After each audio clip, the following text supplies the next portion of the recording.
The idea that the animal is nocturnal stems from the quantity of reported sightings which have taken place in the evening and at night. Those who have reported Sasquatches as being in front of their cars at night state that the animal's eyes shine like that of a cat's shine, looking into powerful light. This lends authenticity to the belief that the Sasquatch has superb night vision. These, however, are yet theories gathered from eyewitness accounts of an animal who, it is widely believed, may not exist. If the animal is proven to exist, there must be further evidence either uncovered or unintentionally misrelated.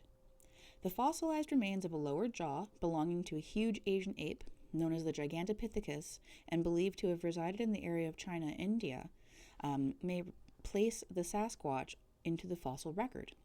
The most interesting thing about this lower jaw is its width, which, when compared to that of a gorilla, is considerably wider.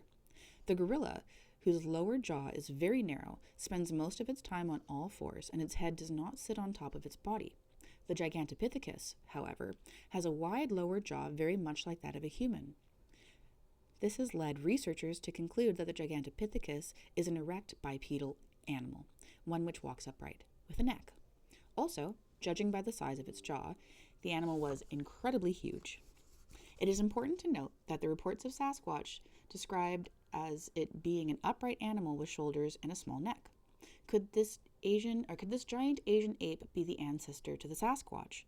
One theory is that the Gigantopithecus moved over the land bridge into Alaska from Siberia at the time of the indigenous peoples began to inhabit North America.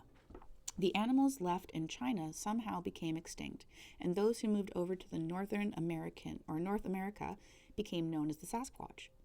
This theory would lend credence to the sighting of similar creatures across Russia and, in fact, various other regions of the world.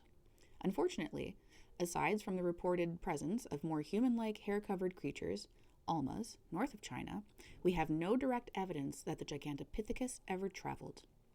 Yet another piece of evidence which could possibly fit into the study of the Sasquatch is a discovery by Dr. Gerald Lowenstein of the University of California in San Francisco. Dr. Lowenstein has developed a process using immune reactions to identify proteins, enabling him to determine the possible source of feces, i.e., bear, primate, etc. In 1987, Bob Titmus of Harrison Hot Springs, BC, submitted a hair sample collected from trees. Dr. Lowenstein was able to identify the hair as coming from a primate, yet he could not identify whether it had come from a human, chimpanzee, or gorilla. He therefore assumed it was human, but in fact it was nothing like human hair, since it had wool hairs as well as guard hairs, and the guard hairs were pointed, not cut off at the outer end.